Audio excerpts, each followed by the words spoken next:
Hey everybody, welcome back to another episode of the Maine Morgue. I am your host as always, Jamie Santamore. First up this week, I want to address some of the emails you guys have been sending me. I'm going to take off this hat because it's driving me nuts, the shadow. You guys have been asking me to be more upbeat on the show, and I've really tried to... Here's a mess. I've really tried to make that happen, but I find it very difficult in that I'm very bad at remembering things, which is why I have all these pages of notes. So I have to constantly look down, and I think a lot of that is taking away from my delivery. So during fan mail questions every week, I'm going to try to be more animated because it's easier to just read the question and then answer it, shoot from the hip and answer it. So that's going to be probably the most energetic part of the show. I am trying to get better. I really am. I want to thank everybody for your feedback on social media and in my email. If you have questions or comments, you can email the Maine Morgue at gmail.com. I personally read every email that comes in, and I reply to as many as I possibly can on a daily basis. All right, first up this week, I want to talk about Screen Chat. I watched a movie this week that I've seen a bunch of times, and I haven't really talked about it too much on the show, so I figured I would give it a go this week. That movie being Deadpool. I absolutely love this movie. I love everything about this movie. It's funny, it's smart, it's witty, it's well written. The action is just amazing in this movie. You couldn't have asked for a better cast. I love Ryan Reynolds as Wade Wilson / Deadpool. I love the character of Negasonic Teenage Warhead. I thought she was really cool. Colossus was an interesting choice to be in this movie. I love Colossus in this movie. The humor and the jokes were on point in this movie, and that was something that I recognized from or realized from the trailers. That's when I realized this movie was going to be good. And for longtime viewers of the show here, I mean, this is episode 22, so I've been doing this for almost half a year. You guys know that I'm a comic book movie fan. So when I heard that Deadpool was getting his own movie, I thought, cool, this will be good. And when I found out that it wasn't going to be the Deadpool that they just basically made up for X-Men Origins Wolverine, I said, oh, cool, this will be good. And then I heard that Ryan Reynolds was attached to play Wade Wilson / Deadpool. I'm like, okay, this movie's going to be fucking off the hook. And I was right. I mean, then I heard, it's going to be R-rated. I'm like, oh, are they going to just kind of skim across the R rating and just, kind of do just enough to get the R rating? No, they just R rating fucking up your ass R rating. In your face, just, we don't fucking care. This is an R-rated movie, and I hope you guys fucking enjoy it, which I did. I loved the Ajax Francis character. I thought that was a very good choice for a villain, because I don't think they wanted to come out with anything too over the top for what is essentially Deadpool's origin story. The whole movie for me was just amazing. I actually quote this movie every single day. When I get out of bed in the morning, as soon as my feet hit the floor, I say, maximum effort. Because for people that know me, they know why I would say something like that and why that would become part of my daily mantra. I also, not so lovably, quote this movie almost on a daily basis by telling somebody to suck a cock. So, pros and cons, folks, pros and cons. I mean, it is what it is, So, I gave this movie a 5 out of 5 stabs because I absolutely love this movie. I love Deadpool. I can't wait to see what they do in Deadpool 2. I think it'll be interesting. I think it'll be fun, as long as they don't try to get too serious with it. Next up, I want to talk about the 4-night crossover in the DC CW universe. Excuse me. I enjoyed this whole storyline and how it started on Supergirl and then ended on Legends. I like the way the invasion of the aliens affected each city and each set of characters from each show. It was all pretty much the same but different, you know what I mean? Because, I mean, Supergirl will handle it differently than The Flash. The Flash will handle it differently than Team Arrow. Team Arrow would handle it differently than the Legends. And they all have to mix together to figure out the best way to handle it for the people of Earth, not just the people of their respective cities or time periods, if you're the Legends. I really thought it was interesting how they connected the shows and the team members and things like that, and the different personalities that had to at first clash and then work together. And you know, a lot of people have mentioned to me that this was the formation of the latest incarnation or the TV incarnation of the Justice Society of America. I agree with that. I think it's going to be very interesting to see where they go, because as far as I know, the crossovers are still going to continue. I don't know if they'll always do the 4-episode crossover, if they'll do 2-episode crossovers. We'll see. It's something I'm very interested in, looking forward to. I'm hoping that there's more of a crossover this season. Now, going into this set of shows, the crossovers, a lot of the shows are going into their winter break or their hiatus so they can film more episodes or whatever. I don't know what is in store for the DC universe other than, you know, the storylines will continue. Like, I'm sure we'll find out who Prometheus is. I'm sure we'll find out who Alchemy is officially. I'm not sure it's that guy, Malfoy from Harry Potter. I can't remember the character's name, but I don't know if it's him or if Dr. Alchemy is just a character that gets passed down from person to person. I saw something about that from a YouTuber named Pagey. Just look him up on YouTube. He has a lot of cool DC Universe videos that he does every week about the DC television universe.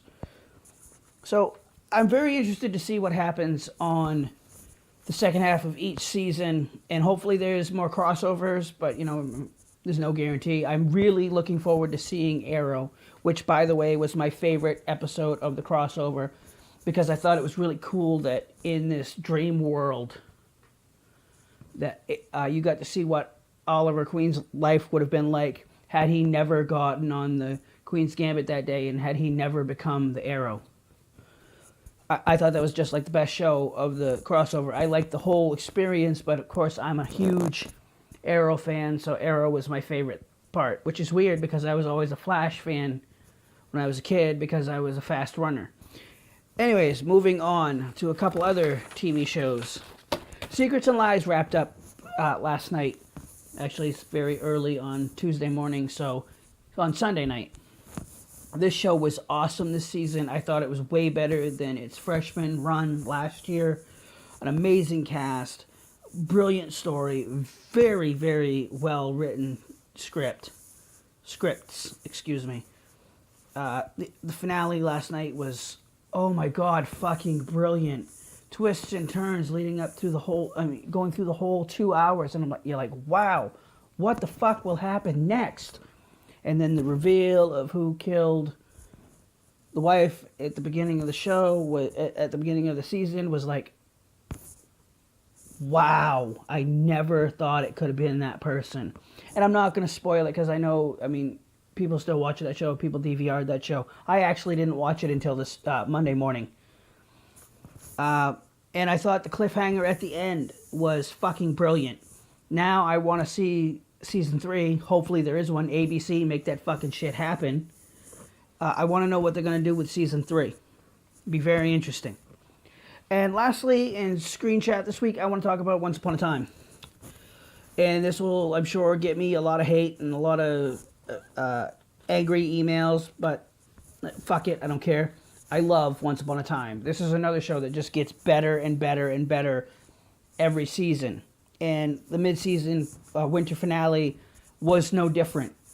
They absolutely blew me away with the progression of the story and how it's happening. And I love the show. It's a great story, year after year after year. Amazing cast. I love how the show works in both Storybrooke and the fairy tale realm, and they go back and forth continuously. Amazing writing for this show, and this year's mid-season cliffhanger was fucking brilliant. All right, so that's all I got for Screen Chat this week. Now we're going to do the 6 fan questions. Here we go. What do you do in your spare time? I get this question a lot. And my first response, honestly, is, what's spare time? What is that concept? I don't know what spare time is. Because, folks, you have to understand that what I do and how I do it is a full-time job. And I don't mean punch in at 7 every day and leave at 5 every day, because that just doesn't work. I'm always on my phone. I'm always on my computer. I'm always writing. I'm always doing emails. I'm sending out DVDs. And I do all that office work myself. I don't have an assistant. I don't have a secretary. Do you think 2 people could fit in this office? No. Believe me, no, we can't. Unless it's a really small person. Because I'm a really big person. But to answer your question, when I'm not in this fucking chaos I call an office, I'm playing with my kids. My 6-year-old who comes home from school every day can't wait to fight with Daddy. We play wrestle in the living room, and he loves it every day. Or we go out and play in soccer. Well, now we just got 4 inches of fucking snow today, so there'll be no more soccer until spring. I hang out with my wife a lot. We watch a lot of TV and movies during the day when I need a break from the office. I play with my furry little buddy, whose name is Tad Cooper. He's actually right off camera right here, sleeping in a chair. Ain't that right, baby? And I go for a lot of walks, because walks help me think. They help me be more creative. When I'm walking, I'm not necessarily focused on anything other than walking and listening to my music. And so that's what I do with my spare time. All right, next up. Who was your celebrity crush back in the day? And who is your current celebrity crush? Back in the day, the first celebrity crush I ever had when I was just a little kid in elementary school was Punky Brewster. Loved Punky Brewster. Absolutely loved Punky Brewster. And then later in my teenage years, it was Amy Jo Johnson, who played the Pink Power Ranger on the first incarnation of the Mighty Morphin Power Rangers. As for my current celebrity crush, there are really 3 that I crush on. Scout Compton, who of course was in Rob Zombie's Halloween and H2, and she's been in a bunch of other stuff. Those are the 2 films that she probably gets recognized for most frequently. She was on last season of Nashville on ABC. The other 2 would be Katie Lotz, who plays White Canary on Legends and started out on Arrow as Sarah Lance. She's actually my wallpaper on my laptop. And the last one would be Katie Cassidy, who Arrow fans know as Dinah Laurel Lance and the Black Canary. So, next question. What is your biggest pet peeve?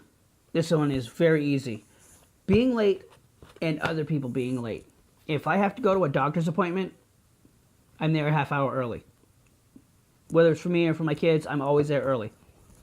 When I go to set, I always try to be the first one there, which is really difficult when I cast Trevor and Danielle, because they always beat me to set, because they're always there a half hour early, or earlier even. So there you go. Next question. What was your best and worst subject in school? I laughed when I got this question. I was like, Jesus Christ. High school was a long time ago. But, okay, best class would have been, in terms, if you're talking about favorite, I would say my favorite class was Film History and Appreciation, taught by Mr. Burgoyne.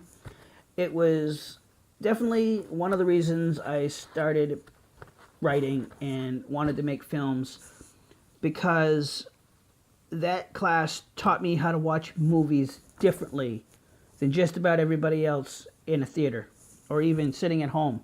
My wife and I sit together on the couch, and she watches the movie for one set of reasons, and I watch it for a different set of reasons. Like, because I can see, okay, this is how they did that. This is why they did that. This is why the lighting is like that. And she doesn't see that stuff. She just sees the movie. As for my worst subject, it would have been, or my least favorite, it would have been a tie between applied math and science and accounting. Because I hate accounting. And I really didn't do well in applied math and science. I mean, I got good grades, but I didn't like the math teacher. She was a pain in the ass. She was one of the teachers that had a kid in the school, and her kid could do no wrong. Fuck her. All right, moving on. How would a fan get your special attention? All right, I'm going to sound like a total fat kid right now, but here it goes. If you are at a signing with me and you come up to my table, if you bring me a bag of Doritos, I will be like your best friend. I love Doritos. I've actually had fans do that. I was at Hannaford the other day. I was walking up the chip aisle, and I didn't buy Doritos. And one of my fans saw me. And as I was walking out of the store, she was like, "Hey, wait a minute. I'm like, "Can I help you?" And she handed me a bag of Doritos. And she's like, "There you go." I'm like, "Oh, thank you. Have a great day." And I signed a business card for her. We had a small conversation. And that's the way it was. If you send me a bag of Doritos, I will shout you out during the show on Facebook, on Twitter. That would get you special online attention. And if you meet me at like a store or, out in public, if you're nice to me and you're polite and not rude, then you get special attention. I'll sit there and I'll talk to you about whatever for as long as I possibly can without it interfering with what I'm trying to do. So I hope that answers that question. It's just really weird when it does happen. I mean, people bring you Doritos or pictures or, I've had people bring me flowers or send me flowers. It's just really weird. But if you really want my special attention, just be kind, be nice, be polite. And I will give you a little bit of extra attention when we're meeting or talking, or even if it's online. Don't come at me and be rude. Just, send me a tweet and say, "Hey, I saw the movie. What was it like doing whatever?" As long as you're nice, that's the moral of the story. All right, last question. What is your favorite non-horror movie? I'm telling you right now, if 20 people asked me this question, I'd probably give you 20 different answers. But currently, my favorites would be Jurassic World, Star Wars Episode 7.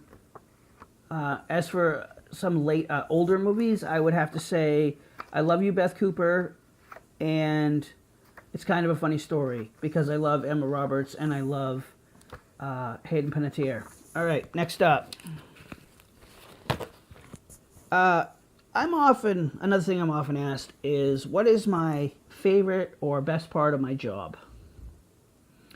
And it's weird to say, but it's helping people.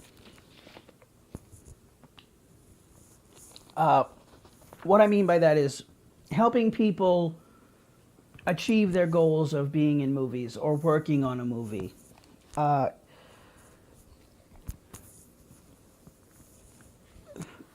Danielle Buck, who was in Sins of Man Vengeance, when I cast her in the role she played, she said, "Well, I want to help behind the scenes. I want to do this for a career." So I said, "Okay, you can be my production assistant.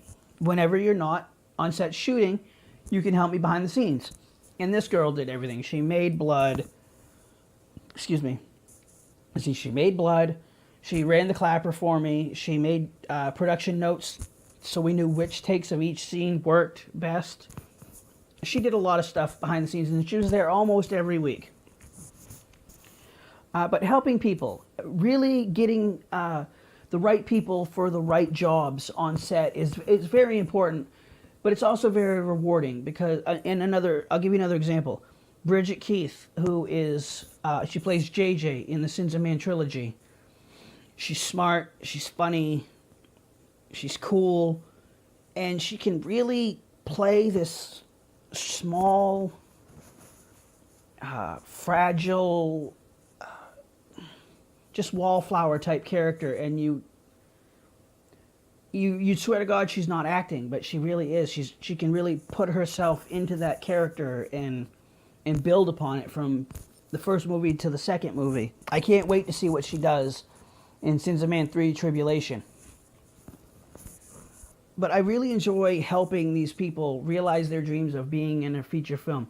Granted, it's not a big Hollywood picture, but when they look at the DVD case and they say, hey, I'm in this movie, that is so rewarding for me. And really, it is the best part of my job. I really love doing that. Because those people believed in me like I believe in them. And we all came together, worked our asses off, and were able to make 2 movies. So, it doesn't get much cooler than that. Another thing I want to talk about this week is being a role model and or a positive influence on people.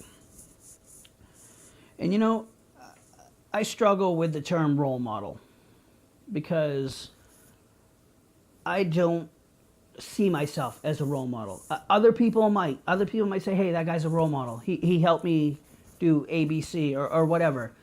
I don't see myself in the role model role because I'm not clean cut. I'm not cookie cutter. I'm not politically correct 99.9% of the time. I tell people exactly what I think, and that is very unacceptable in the year 2016, apparently. Or as I've come to know in the year 2016, it is very unacceptable. And it just rubs people the wrong way.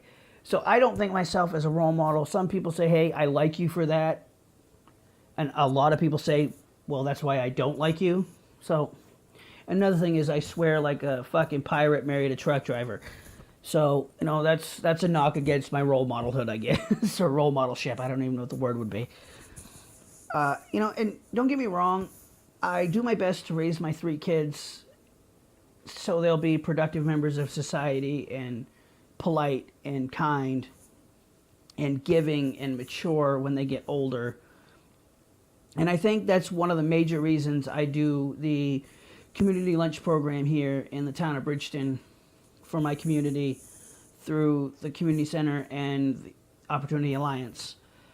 I do that so they know and they see me giving back to my community. No matter how many movies I put out, no matter how big I get, or if I never get big, I want my kids to understand that it's very important, above all else, to never forget where you came from, where you started. Because I started here, and now I'm here. And as that level goes up higher and higher and higher, I always want to remember that I started here with nothing and nobody around me. And then I built friendships and relationships and communication with people, and I'm still climbing. I never want to get here and plateau and never get higher. But the higher I get, I always want to remember that I started here. And I think if my kids see that, no matter how much money we make, no matter what kind of house we live in, no matter what kind of cars we drive or anything like that, clothes we wear, jewelry we wear, I want my kids to always know that we started from the bottom and we're never going to forget that. You know, another thing is, when I talk about my kids, I want them to understand that it never hurts you to be nice to somebody. Now, I have 3 autistic children, and thankfully, knock on wood, I have never had to deal with bullying of my children. But I want them to know, I mean, they know that they're different than the other kids, but it doesn't bother them. I mean, my 9-year-old daughter could give a fuck less if little Sally plays with her. She doesn't care. She has her little group of friends, and kids at my daughter's school and my daughter's class love my daughter. And I don't know what it is, because she's very much like me, and a lot of it is the autism, but a lot of it is just homegrown genetics. She'll tell you exactly where a bear fucking shits in the woods, and she doesn't care. She just, bear shits in a porta potty, walks away. That's it. Drops the mic, boom, she's gone. And I want her, as she gets older and she starts getting more developed as a person, as a young woman, to always know that it never hurts you to be nice to somebody, hold a door, help somebody with their groceries. I just got my neighbor's mail because she wasn't feeling well. I went over, put it in her door and shut her door, and I just sent her a text message, a Facebook on my phone, said, hey, put your mail in your door, hope you feel better soon. It doesn't, that's just it right there. It doesn't hurt you to be nice to somebody else. I'm a big believer in karma. What goes around comes around. Positive breeds positive, negative breeds negative. You know what I mean? So I don't consider myself a quote-unquote role model. However, I do try to influence people in a positive way.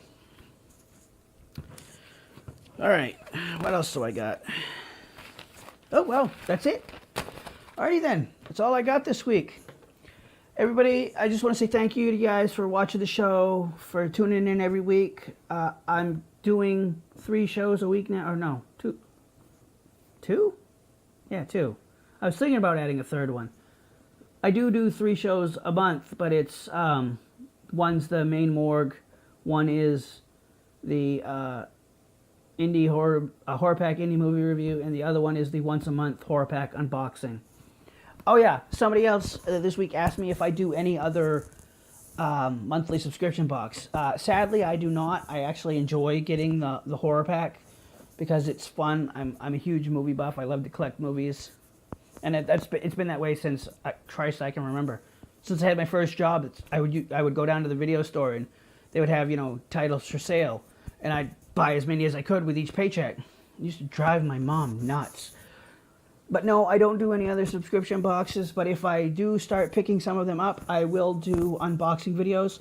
But what I'll do is I'll do them all at once, in one video. That way I'm not filming 5 videos a month or 5 videos a week or whatever it happens to be. So there you have it, ladies and gentlemen. Thank you guys for watching the show. I greatly appreciate it. In case you forgot, my name is Jamie Santamore. Stay humble, stay hungry, everybody, and I will see you guys later on this week with another Horror Pack indie movie review. I have no idea what it is going to be this week. I have to go over and see the movies. They're actually right behind the camera. So I'll go pick one, watch it, make some notes, and I'll see you guys later on this week with a movie review. Take care, everybody.